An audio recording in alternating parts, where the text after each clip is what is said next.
അസാധാരണമായ ദൈവിക ഇടപെടൽ ഇന്ന് പകൽക്കാലം ഉണ്ടാകട്ടെ. ആരാണോ യേശുവിനെ കർത്താവ് എന്ന് പറയുന്നത്, ആ കർത്താവ് എന്ന് പറയുന്നവന്റെ ജീവിതത്തെ യേശു കർത്താവ് ഭരിക്കാൻ തുടങ്ങും. സ്തോത്രം, സ്തോത്രം. അവിടെ ഭരിക്കുന്നത് പിശാചാകില്ല, അവിടെ ഭരിക്കുന്നത് യേശുവായിരിക്കും. ചേർന്ന് കരമടിച്ച് ദൈവത്തെ ഒന്ന് മഹത്വപ്പെടുത്തി ഇന്ന് പകൽ ആ ദൈവിക വെളിപ്പാടിനെ ഒന്ന് ദൈവത്തിന് സ്തോത്രം ചെയ്ത് കർത്താവിന് മഹത്വപ്പെടുത്തുവാനിടയാകട്ടെ. സ്തോത്രം, സ്തോത്രം, സ്തോത്രം. ഹല്ലേലൂയ എന്ന് പറഞ്ഞാട്ടെ, ഇവിടെ ആര് ഭരിക്കും? യേശു ഒരു ഭക്തന്റെ ജീവിതത്തെ ഭരിക്കും. നമ്മുടെ ജീവിതത്തെ ആരാ ഭരിക്കുന്നത്? യേശുവാണ് ഭരിക്കുന്നത്. ചേർന്ന് കർത്താവിന് സ്തോത്രം ചെയ്താട്ടെ. യേശുവിന് ഭരിക്കുവാനായിട്ട് നമ്മുടെ ജീവിതത്തിൽ സമർപ്പിക്കുന്നുവോ? സ്തോത്രം. അവനിൽ യേശു കർത്തൃത്വം നടത്താൻ തുടങ്ങും. ഹല്ലേലൂയ. അവനിൽ യേശു കർത്തൃത്വം നടത്താൻ തുടങ്ങും.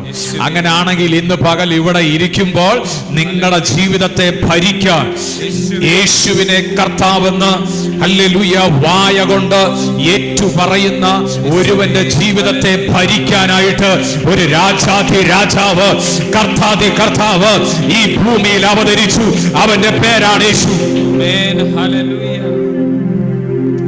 അവനെ ഏറ്റുപറയുക. 10-ാമത്തെ അധ്യായം റോമാലേഖനം 9-ാമത്തെ വാക്യം. യേശുവിനെ കർത്താവെന്ന് വായുകൊണ്ട് ഏറ്റുപറയുക. യേശുവിനെ ഒരു മനുഷ്യൻ എന്താണ് ചെയ്യേണ്ടതെന്ന് പറയാണ്. കർത്താവെന്ന് വായ കൊണ്ട് ഏറ്റുപറയുക. പിന്നെ ദൈവം അവനെ മരിച്ചവരിൽ നിന്ന് ഉയർത്തെഴുന്നേൽപ്പിച്ചു എന്ന് ഹൃദയം കൊണ്ട് വിശ്വസിക്കുകയും ചെയ്താൽ, ഹൃദയം കൊണ്ട് എന്ത് ചെയ്യണം? വിശ്വസിക്കുകയും ചെയ്താൽ നീ രക്ഷിക്കപ്പെടും. അയ്യോ, ദൈവത്തിന് സ്തോത്രം ചെയ്താട്ടെ. കരം ഉയർത്തിയിട്ട് നീ രക്ഷിക്കപ്പെടും. സ്തോത്രം. രക്ഷിക്കപ്പെടാനായിട്ടുള്ള അതിപ്രധാനമായിരിക്കുന്ന ഒരു കാര്യം കൂടെയാണ് എന്ത്? രക്ഷകനായ ക്രിസ്തുവിനെ ഏറ്റുപറയുക. രക്ഷിക്കപ്പെടാനായിട്ടുള്ളൊരു മാർഗമാണ് ഏറ്റുപറയുക. ഏറ്റുപറയുന്നവൻ, ദൈവത്തെ ഏറ്റുപറയുന്നവൻ, ചേർന്ന് കർത്താവിന് സ്തോത്രം ചെയ്താട്ടെ. ഹല്ലേലൂയ. ദൈവത്തെ ഏറ്റുപറയുന്നവന്റെ ജീവിതത്തിലേക്ക് അവൻ കർത്തൃത്വം നടത്താൻ തുടങ്ങും, ഭരിക്കാൻ തുടങ്ങും.